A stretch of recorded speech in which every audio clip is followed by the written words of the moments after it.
Yeah, there's a couple of things I'd like to say about this. I mean, I'm not teetotal. You know, I enjoy a social drink, and so I'm not a spoil sport. But I do get concerned about, there's a couple of areas in particular that give me cause for concern.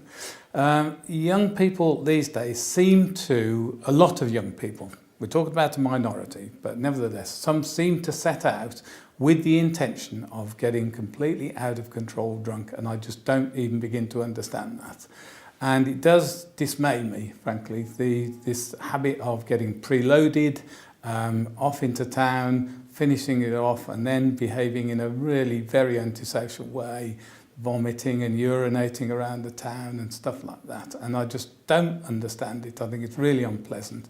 And honestly, I think people who are doing that on a regular basis really ought to sit down and have a good look at themselves and just ask them what they're doing.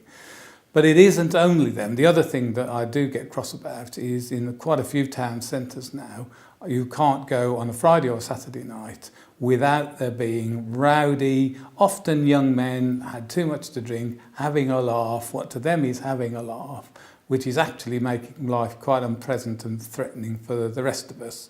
And I just don't think that is acceptable. And with Christmas coming up as well, I think we all have the right to be able to go into town, to have a decent environment to go to, and to be able to enjoy ourselves without feeling threatened. The one group of people I would actually like to pay tribute to are street pastors.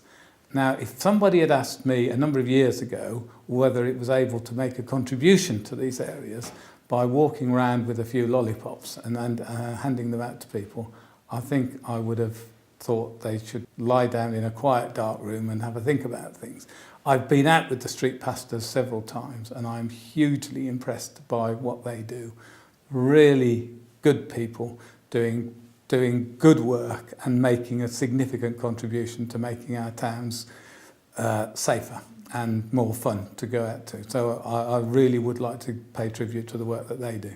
It isn't only in Warwickshire. I don't know if you know my background as an airline pilot. I used to go all over the world, and we just seem to have a particular problem with the objective being to go and get as drunk as you can, to lose control, and I just don't get it. I just don't understand it. Why does it have to go to the next stage? As you can see, I get exasperated by it. I don't understand it, and anything I can do to address that culture, I'm going to spend my time doing.